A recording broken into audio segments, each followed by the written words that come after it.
Très aimé de vous retrouver sur nos antennes. Bienvenue à votre émission qui nous souhaite de vous mettre au courant de l'actualité marquant la République démocratique du Congo. 30 minutes pour convaincre.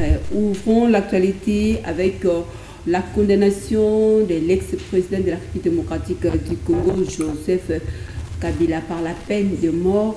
Que faut-il retenir comme étant l'histoire des anciens chefs de l'État?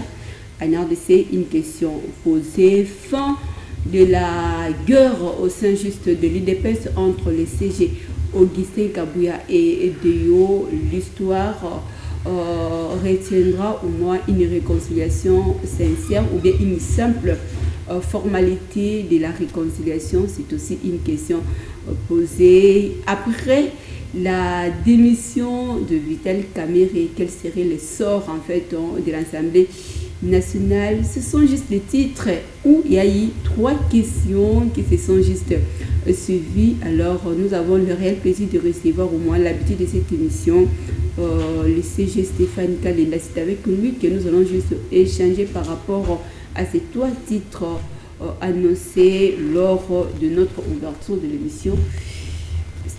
Au CG, bonjour et bienvenue à cette émission.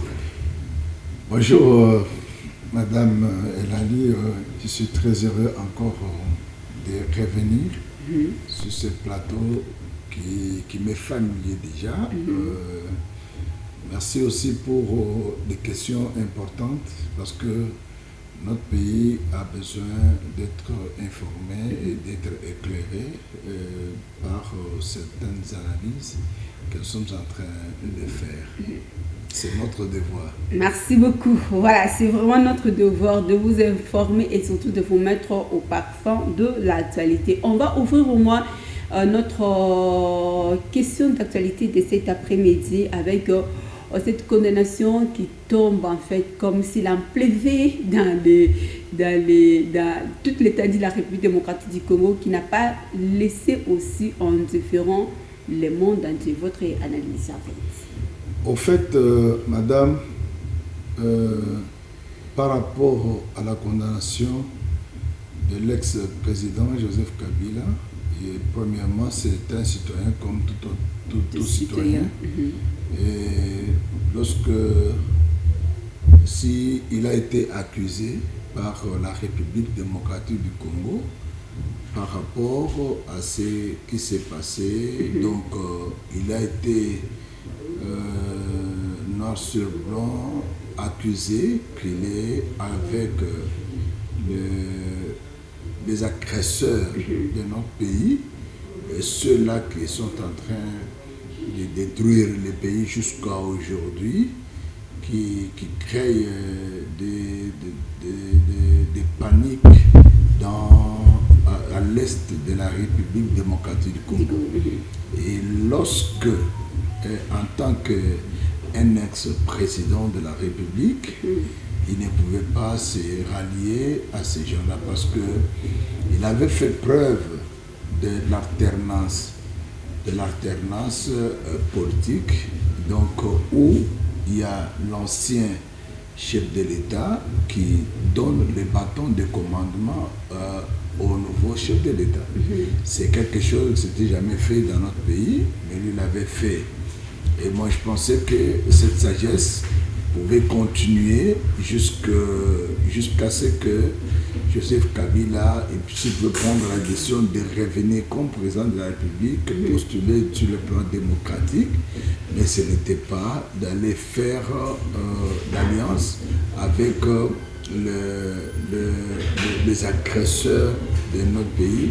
Alors, s'il faut parler au moins de la procédure dont cette condamnation est tombée avec la justice congolaise, il fit au moins à la gestion de ces pays de 2001 à 2019, c'est-à-dire il a pu gérer la nation pendant 18 ans. Alors, la procédure est tombée, la loi est dure, c'est la loi, on doit accepter, on n'a pas autre chose à faire. Mais quelle est votre observation par rapport à la justice congolaise et face à cette condamnation? Non, mais la justice congolaise a fait son travail et la justice doit continuer à faire son travail parce que même, je sais que même pendant le règne de Joseph Kabila, il y a des gens qui ont été condamnés à mort à cause de la haute trahison. Donc, nous avons eu les Edi Kapent qui ont été condamnés à mort. Donc, il y a tant d'autres personnes condamnées à mort. Il y a même ceux qui sont morts en prison. Donc, du temps du règne de Joseph Kabila, parce qu'il a fait 18 ans à la tête de ce pays. Alors, lorsque la justice trouve qu'il faut qu'il puisse comparaître, qu'il puisse être condamné, la justice fait son travail, parce que nous n'avons pas trop de commentaires à faire là-dessus, parce que la justice a fait ce qu'elle devait faire. La population se pose des questions par rapport à ces condamnations. D'abord, il était... Parce qu'on a demandé la condamnation à mort, et aussi il doit payer 33 milliards de dollars américains. Voilà, c'est la justice. Parce que la justice travaille, nous travaillons, moi personnellement, je ne suis pas juriste, mais la justice travaille avec la loi. Et c'est la loi qui condamne, ce n'est pas les magistrats qui condamnent. La procédure, en fait, nous sommes à l'état de droit, nous prenons l'état de droit. Oui. Acceptez-vous que cela est réellement de l'état de droit en RDC? Mais c'est l'état de droit parce que s'il n'y avait pas l'état de droit, donc les droits n'allaient pas exister. Si nous disons, nous parlons de la procédure, mais est-ce qu'il a été accusé? C'est vrai ou c'est faux? Et les magistrats, ils devaient passer par faire des enquêtes et ils ont trouvé que leurs enquêtes sont correctes et c'est comme ça qu'ils ont procédé par donc condamner. De toutes les façons, de manière qu'on l'a condamné, bon, on l'a condamné à mort et il faut qu'il puisse payer, qu'il fasse des dommages-intérêts. Va-t-il payer? Bon, est-ce qu'il va payer? Il en a ou il n'en a pas? Quand quelqu'un est déjà condamné à mort, je sais qu'il est déjà condamné à mort, et si est-ce qu'il va vouloir, il va payer, et quand il va payer les dommages et intérêts, c'est pour quel avantage encore? Alors, mais quand on l'a condamné, c'est à cause de ce qui s'est passé donc dans le nord Kivu et le sud Kivu, parce que madame, vous devez savoir qu'il y a eu le bain de sang. Il y a eu le bain de sang, les gens sont morts, les gens continuent à mourir jusqu'aujourd'hui. Même ceux qui sont là dans les deux provinces, donc ils sont en train de chagriner parce que la vie est intenable. La vie est intenable et les choses sont en train de passer. Donc ça ne permet pas ce que, bon, quand on dit qu'il doit rendre donc 33 milliards, c'est-à-dire que Joseph Kabila, il a beaucoup de biens dans ce pays, il a des sociétés, donc je crois que ce qu'on peut faire, c'est de procéder par la saisie de ces biens. Voilà. Je vais prendre moi une question qui nous est posée ici. Nanga aussi est condamné, Joseph Kabila est condamné, mais Nanga est toujours sur les sols congolais. Mais pourquoi il n'est pas arrêté? La condamnation de Nanga est-elle différente de la condamnation de Joseph Kabila? Non, la condamnation n'est pas différente, mais la procédure pour arrêter, c'est Nanga, il est dans une zone où il est en train de contrôler, où il s'est placé comme étant un roi là-bas, vous voyez. Donc, mais il y aura toujours la possibilité, et donc pour qu'on puisse mettre la main sur lui. C'est toute une procédure. Vous savez que dans le temps, vous vous rappelez bien qu'il y avait à la Cour internationale, on avait condamné donc l'actuel ministre chez nous, Jean-Pierre Bemba, et parce qu'il avait déjà déclaré son arrêt international et il a été arrêté, il a été acheminé donc dans sa prison. La condamnation de Joseph Kabila n'est pas une condamnation internationale, c'est juste une nation qui... C'est la nation, c'est la nation, mais la nation travaille, la nation collabore avec d'autres nations. Vous voyez? Et si on le condamnait, il peut se retrouver dans un autre pays et que le pays peut déclarer, il peut demander à ce qu'on puisse l'arrêter et puis le ramener. C'est possible.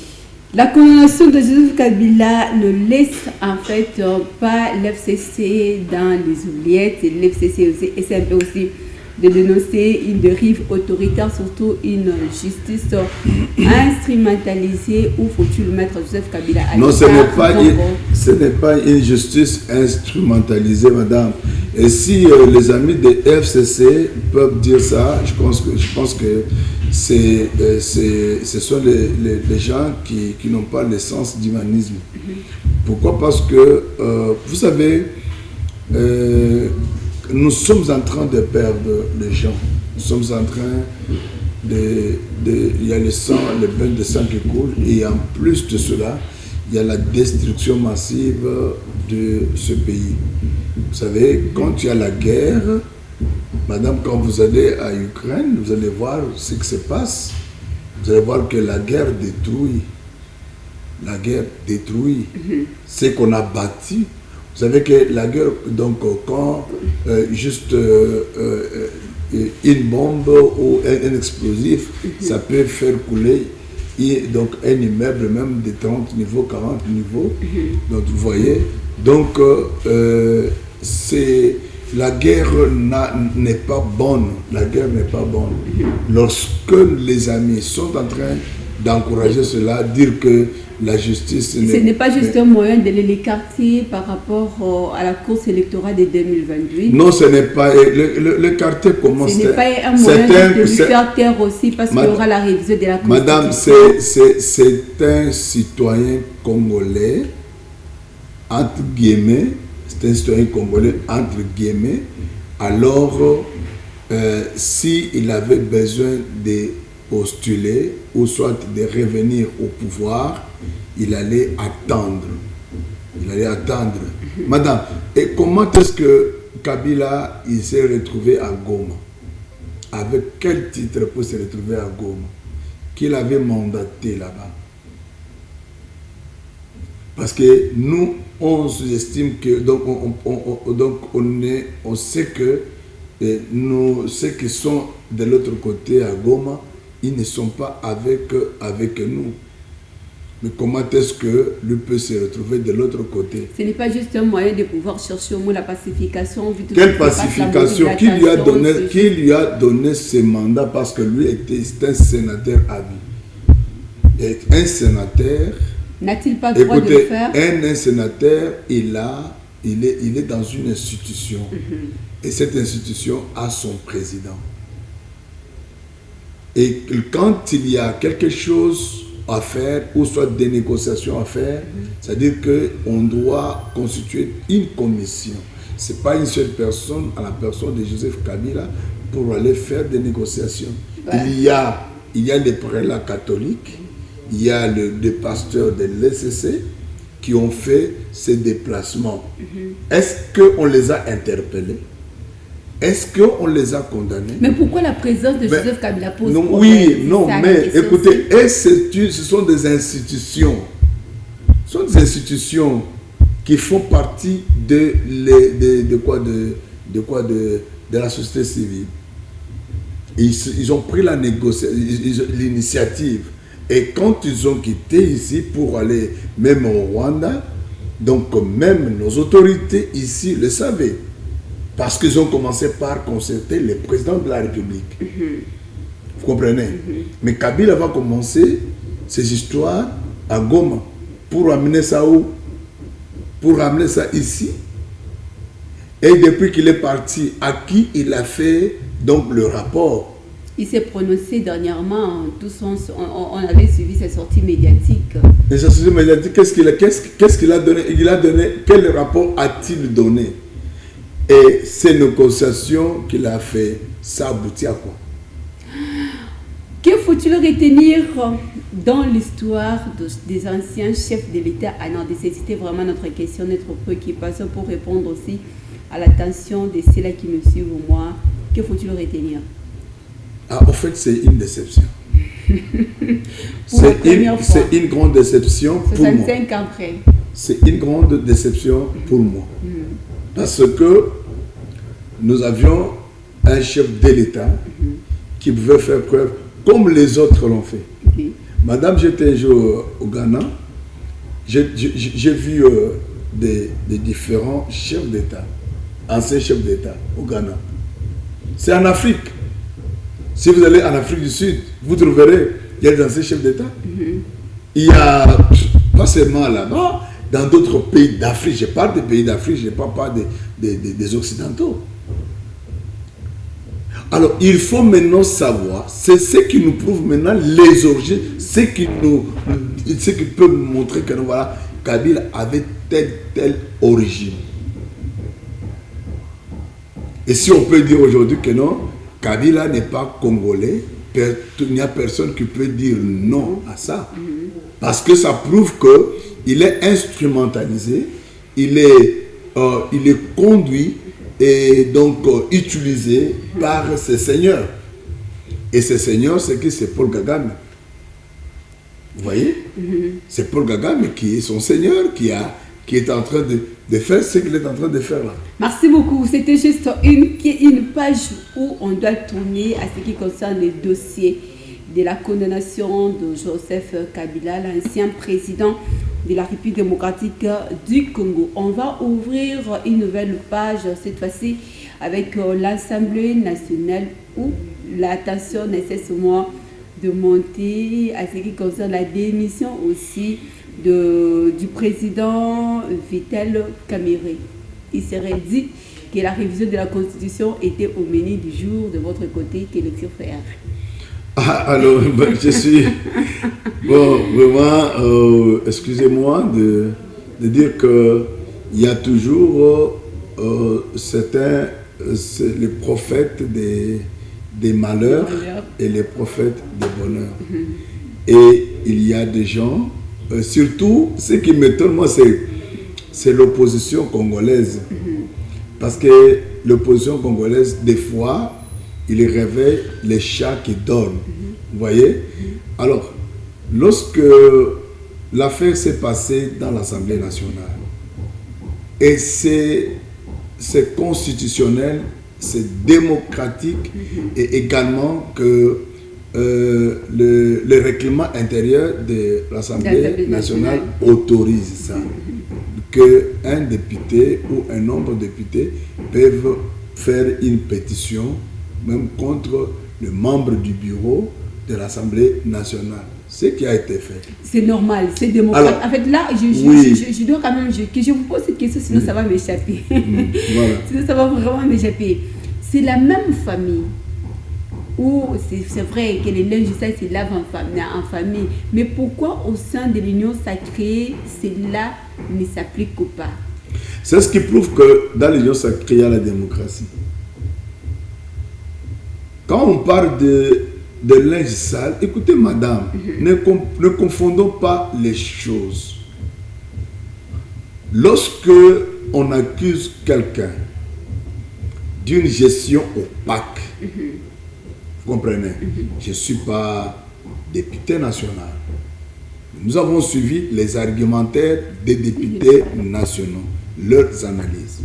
Lorsque on accuse quelqu'un d'une gestion opaque, regardez un peu la grande Assemblée nationale là, dont le président gérait à peu près $1 million américains par mois. Mais on pouvait y manquer des papiers pour faire le travail. Vous vous rendez compte de ça? Et lorsque aujourd'hui les députés nationaux de l'Union sacrée, ils prennent la décision de faire partir Vital Kamerhe à la tête de l'Assemblée nationale, c'est de la même manière qu'on l'avait fait aussi, donc autrefois qu'il était membre de la majorité de l'autre fois avec Joseph Kabila. L'histoire s'est répétée. L'histoire s'est répétée. Et quand l'histoire se répète comme ça, est-ce que nous aurons à condamner les députés nationaux? Nous allons dire qu'il y a un agenda caché pour que l'on puisse changer la constitution? Non, madame, on doit être raisonnable. On doit réfléchir comme étant des intellectuels. Donc, l'Assemblée nationale, quand les députés trouvent que non, voilà, un tel a fait ceci, un tel a fait cela, alors il faut faire la pétition contre lui. Donc, ça devient même... Mais on a toujours fait des pétitions, même contre des ministres, de ceci ou de cela. Si c'est tombé que Kamer a suffisamment de moyens, il pouvait corrompre sérieusement les députés, mais il n'a pas pu parce que il faut qu'on puisse remettre de l'ordre. Ce n'est pas avec l'agenda caché de la manière que les gens disent. Voilà. Non. En fait, il y a certaines raisons il y aura une révision non, de la Constitution. Écoutez, si on fait la révision de la Constitution, c'est une question qui est sur la table, ça fait longtemps. C'est une question qui est sur la table depuis très longtemps. C'est un témoin gênant. Est-ce que Vital Kamerhe a déjà dit non à la révision de la Constitution? Ou il a déjà dit oui à la révision de la Constitution? Et ce n'est pas Vital Kamerhe qui fait l'union sacrée, madame. L'union sacrée est composée aussi des têtes donc bien faites. Donc il y en a beaucoup dans l'Assemblée nationale. Alors il faut savoir que lorsque les gens, des adultes comme eux, ils prennent la décision de mettre donc Vital Kamerhe, c'est-à-dire qu'il faut leur donner raison. Ce sont des Congolais qui ont fait ce travail. Il n'y a pas un agenda caché. C'est justement pour que donc l'organe Assemblée nationale puisse bien fonctionner, qu'il puisse bien travailler. Le départ de Vital Kamerhe à la tête de l'Assemblée nationale n'a pas laissé au moins la place à l'opposition de rester observateur. Nous avons suivi, vous l'avez suivi de votre côté aussi, la sortie médiatique de Martin Fayoulou qui s'est prononcé en disant si on oserait à toucher la Constitution, il va, en fait, ça va tout prendre en charge de votre côté. Quel est votre regard? Mais écoutez, Martin Fayoulou, c'est un opposant. C'est un opposant, il a le droit de s'exprimer, voilà. Donc de la manière qu'il veut s'exprimer. Mais ce n'est pas que c'est Martin Fayoulou qui dirige. Si aujourd'hui l'Assemblée nationale prend la décision de réviser la Constitution, ce n'est pas à Martin Fayoulou, parce que si Martin Fayoulou va dire ça, c'est-à-dire que il n'a pas le son de la démocratie en lui. Parce que la démocratie, c'est la loi de la majorité, madame. C'est la loi de la majorité. Lorsque la majorité se décide, donc cette majorité-là a été élue par... c'est une majorité qui représente la population congolaise, qui représente donc la nation. Vous voyez, quand il décide, c'est-à-dire que c'est l'ensemble des peuples qui a décidé.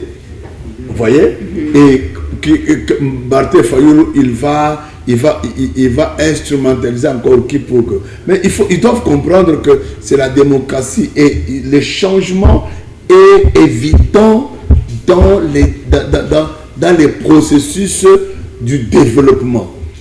Parce qu'on ne peut pas parler d'un développement s'il n'y a pas un changement. Et que lorsqu'on trouve que... Non, ce n'est pas ça. Mais lorsqu'on trouve que ceci ne va pas, ceci ne marche pas bien, donc on doit changer. On doit changer. Ce n'est pas la Constitution qui freine le développement du pays, mais la Constitution, c'est un instrument très très important pour faire avancer les choses dans notre pays. Et lorsqu'on peut prendre la décision que l'on puisse... écoutez, il n'y a ni le président de la République n'a pas reparlé sur la révision constitutionnelle, ni les députés n'ont pas parlé sur la révision constitutionnelle. Alors, pourquoi nous devons avoir des politiciens dans notre pays qui les révisent qu'au travers? Voilà, on va mettre fin avec le tout dernier sujet annoncé. La messe est bel et bien dite, le vent est déjà tiré. Il y a eu réconciliation entre les deux secrétaires au sein de l'IDPS, Augustin Kabouya ainsi que Théo. Après tout un temps de silence, tout un temps de guerre, tout un temps des mésententes, aujourd'hui tout est clair, c'est vraiment une famille. De votre côté, quelle est votre observation? Est-ce que c'est juste une simple formalité qu'ils ont remplie pour faire voir à leurs militants que tout va bien, ou bien c'est juste dans la véracité de bien vouloir faire changer les choses au sein du parti? Voilà, moi je voulais dire ceci par rapport à cette question-là de la réconciliation. Nous avons tous suivi la réconciliation entre les deux secrétaires généraux. Alors, maintenant, je crois que l'UDPS, c'est un parti qui est appelé, qui peut être même considéré comme étant un mouvement religieux politique. C'est-à-dire, c'est un parti qui a des fondements et des origines. Okay. Vous voyez, c'est un parti qui a toute une doctrine à suivre. Parce qu'il y a un homme qui est resté constant jusqu'à sa mort et il n'a pas pu céder à n'importe quoi. L'UDPS doit vraiment donner une grande leçon à d'autres partis dans notre pays, parce que l'UDPS doit être considéré comme étant une mère des partis politiques ici en République démocratique du Congo. Alors ils doivent être un grand modèle, ils doivent montrer une certaine pédagogie aux gens. Mais c'est le contraire, ce que nous vivons avec. Oui, c'est ce que je dis. Aujourd'hui, si les deux secrétaires généraux qui se battaient pour le poste de secrétaire général se sont entendus, c'est par aussi la sagesse, la haute sagesse de l'autorité morale de l'UDPS, l'actuelle autorité morale de l'UDPS, qui est le président de la République, Félix Antoine Tshisekedi. Par sa haute sagesse. Et je loue vraiment sa sagesse, parce que de tout le temps que les choses passaient, alors on se disait, mais comment est-ce que le président peut rester calme comme ça, il ne dit rien? C'est après avoir reçu le deux, alors que les deux se sont maintenant entendus. Donc nous espérons que les choses vont marcher et qu'il y ait un progrès. Parce que ça fera de la honte d'entendre que au sein de l'UDPS, il y a une guerre acharnée. Et cela ne faisait pas vraiment l'honneur du parti, et c'était d'une façon de cracher sur la mémoire de Félix, de Étienne Tshisekedi. Vous voyez, parce que Étienne Tshisekedi, c'était un démocrate, et de son vivant, alors s'il y avait quelqu'un qui était mécontent, il pouvait partir sans problème. Vous voyez? Alors, moi je suis très content que ces deux-là puissent se mettre ensemble, et afin que les choses puissent marcher. Et quel serait le sort de ceux qui étaient juste à l'opposition, en fait? Bon, voilà, ceux qui étaient juste à l'opposition, il faut que l'autre puisse convaincre ses amis afin qu'ils puissent se rallier. Parce que je sais que c'est lui qui était comme l'entête, n'est-ce pas? Alors, en tant que l'entête, il peut maintenant convaincre les autres. Est-ce qu'il a cette capacité de les convaincre afin qu'ils puissent revenir? Parce qu'il y a une fois que là que d'autres, un groupe qui était avec lui, Déo, qui s'est rallié, qui était venu demander pardon auprès du secrétaire général Kabouya. Vous savez que moi, au fait, j'ai loué aussi beaucoup plus la sagesse aussi du secrétaire général Kabouya, parce qu'il ne répondait pas à tous tous ceux qu'on veut les taquiner. Je sais que c'est quelqu'un qui parle aussi beaucoup, mais à ce niveau-là, il avait gardé vraiment un sang-froid, et aussi, c'était la sagesse qui... Parce que quand quelqu'un a déjà grandi, il est devenu un père. Un père doit savoir qu'il y a ceux qui m'aiment, il y a ceux qui ne m'aiment pas. Voilà. Alors moi, je peux demander le conseil que je peux aussi adresser au secrétaire général Kabouya et aussi à Déo, que leur réconciliation soit la vraie réconciliation. Que ça ne puisse pas avoir les agendas cachés. Pour qu'il y ait la paix. Parce que, madame, je vais terminer par là, que l'UDPS, c'est un parti au pouvoir. Et comme étant parti au pouvoir, il ne faut pas que l'UDPS puisse faire, donc, commettre des bêtises que la population ne puisse pas supporter. Et ça réjouit mon cœur d'apprendre que, alors, les deux se sont réconciliés. Merci beaucoup. Vous nous avez suivi au moins depuis le début de cette émission. Ça n'est fini pour aujourd'hui. Suivez la rediffusion de cette émission au moins le dimanche à 15h15. Bonne suite de continuité à travers notre programme de show télévision. Je crois bien qu'après moi, c'est le tour de Parlons Congo. Merci beaucoup. Au revoir.